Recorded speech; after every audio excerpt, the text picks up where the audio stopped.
আসসালামু আলাইকুম বন্ধুরা, আপনারা কেমন আছেন? আশা করি অনেক ভালো আছেন। এমএস কুকিংয়ে আরও একটা রেসিপি নিয়ে আসলাম, বিরিয়ানি রেসিপি। দেখেন তেল গরম হয়ে গেছে, এবার পেঁয়াজ কুচি দিয়ে দিলাম। সুন্দরভাবে এবার পেঁয়াজ ভেজে নিব। আশা করি আপনাদের ভিডিওটা ভালো লাগবে। যদি ভালো লাগে লাইক কমেন্ট শেয়ার করেন, সাবস্ক্রাইব করে দিয়ে নতুন বন্ধু হয়েন, সাথেই থাকেন।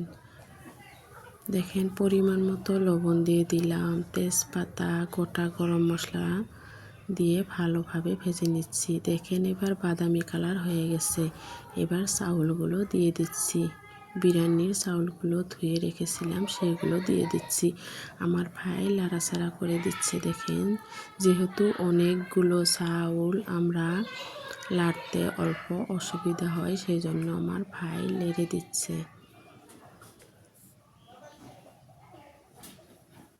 বিরিয়ানির চাউলটা আপনারা যত ভাজবেন তত বিরিয়ানিটা ঝরঝরা হবে, খেতে অনেক টেস্ট লাগবে।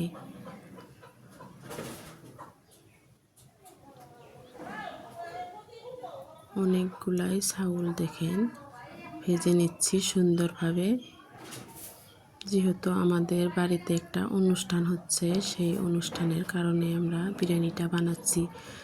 সব কিছুই আপনাদের দেখাতে পারলাম না, যেহেতু ভিডিওটা অনেক বড় হবে। দেখেন বাদাম কিশমিশ সব দিয়ে দিল। একটা একটা করে আমি ভিডিও দিব। আজকে আপনারা বিরিয়ানির রেসিপিটা দেখেন, কালকে হয়তো আপনারা মাংস রেসিপিটা দেখতে পাবেন, রোস্টের রেসিপিটা দেখতে পাবেন। এক এক করে সব দিব, পরপর সব ভিডিওগুলো পাবেন আপনারা।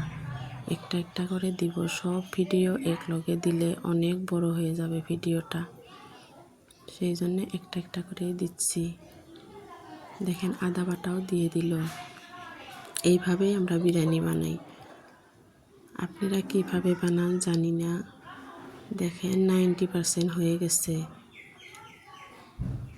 10% বাকি আছে বিরিয়ানিটা হওয়ার।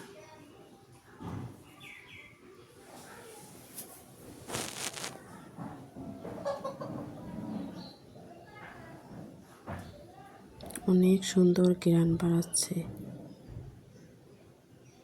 বিরিয়ানিটি হয়ে গেল। দেখেন ফাইনাল লুকটা কত সুন্দর হয়েছে। ভালো থাকবেন, সুস্থ থাকবেন। আল্লাহ হাফেজ।